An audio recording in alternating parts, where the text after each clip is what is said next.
बीते कई दिनों से जहां एक और पश्चिम बंगाल में ममता बनर्जी के विधायक हुमायूं कबीर 6 दिसंबर को बाबरी मस्जिद की नींव रखने की हुंकार पर रहे, तो वहीं दूसरी ओर राजस्थान सरकार ने सभी स्कूलों में शौर्य दिवस मनाने का ऐलान कर दिया है।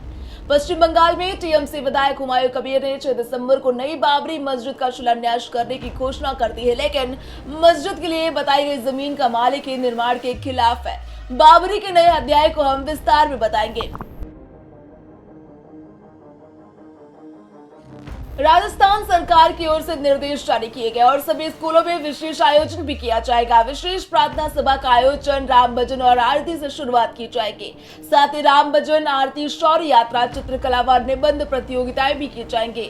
दूसरी ओर पश्चिम बंगाल में टीएमसी विधायक ने हुमायूं कबीर ने नई बाबरी मस्जिद का नया शुगुफा छेड़ दिया है। हुमायूं कबीर ने जोर शोर से ऐलान तो कर दिया, लेकिन नई मस्जिद बनाने का उनका सपना उनके लिए ही चैलेंज बन गया है। बंगाल में बाबरी मस्जिद बनाने का ठेका उठाने वाले हुमायूं कबीर इस चैलेंज को पूरा करने के लिए किस हद तक जाने को तैयार बैठे हैं, ये खुद आप उन्हीं से सुन लीजिए। 72 আছে, বাংলায় 37% আছে। যখন এটা কমপ্লিট করব সেদিন 40% পৌঁছাবো এবং করব কোনো শক্তি থাকলে আমাকে রুখে নেবে। তাতে আমি সহ 100 জন শহীদ হলে 500 জনকে শহীদ করে দেবো ওখানে। आप खुद ही सोचिए, बंगाल में सत्ताधारी पार्टी का विधायक खुलेआम बाबरी का विरोध करने पर जान से मारने की धमकी दे रहा है। आखिर इस बौखलाहट के पीछे वजह क्या है? 6 दिसंबर को नई बाबरी मस्जिद की नींव रख पाएंगे हुमायूं कबीर? कहीं ये हुमायूं कबीर का पब्लिसिटी स्टंट तो नहीं है? या बंगाल में नई बाबरी के निर्माण पर ममता बनर्जी का क्या स्टैंड है? बाबरी मस्जिद 6 दिसंबर 2025 शनिवार वहाँ भित्ति स्थापन हो। 3 साल लगेगा वह खड़ा होने के लिए, तैयार होने के लिए। तो 6 दिसंबर 2025 वो भित्ति स्थापन होगा।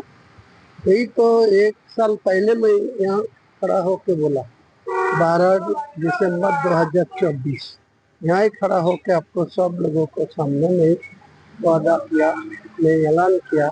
टीएमसी के हुमायूं कबीर ने बाबरी मस्जिद रखने का डेट और टाइम सेट कर चुके हैं। मुर्शिदाबाद में पोस्टर भी लगवा दिए गए हैं। नई बाबरी का ठेका उठाने के बाद अब वो चैलेंज दे भी रहे हैं और ले भी रहे हैं।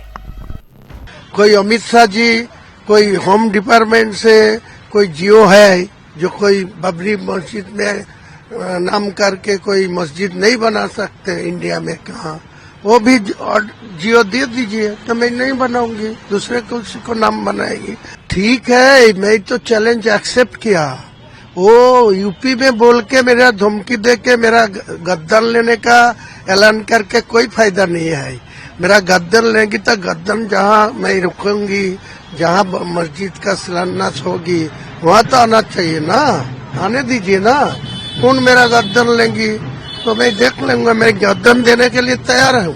लेकिन ये चैलेंज पूरा करना उनके लिए मुमकिन नहीं होगा, क्योंकि टीएमसी के चीफ व्हिप निर्मल घोष ने कहा कि वो हुमायूं कबीर के टच में नहीं है। हुमायूं के कमेंट्स और कामों का पार्टी से कोई लेना देना नहीं है। हुमायूं जो भी कह रहे हैं या अपनी पर्सनल कैपेसिटी से कह रहे हैं, टीएमसी पार्टी हुमायूं कबीर का सपोर्ट नहीं करती है। हालांकि ममता बनर्जी की चुप्पी पर सवाल उठ रहा है। ममता बनर्जी को बीजेपी चैलेंज कर रही है कि हुमायूं कबीर को पार्टी से निकाल कर दिखाओ, लेकिन शायद इसकी जरूरत ना पड़े, क्योंकि हुमायूं कबीर ने कहा कि वो खुद पार्टी छोड़ देंगे, लेकिन बाबरी मस्जिद की नींव डाल कर रहेंगे।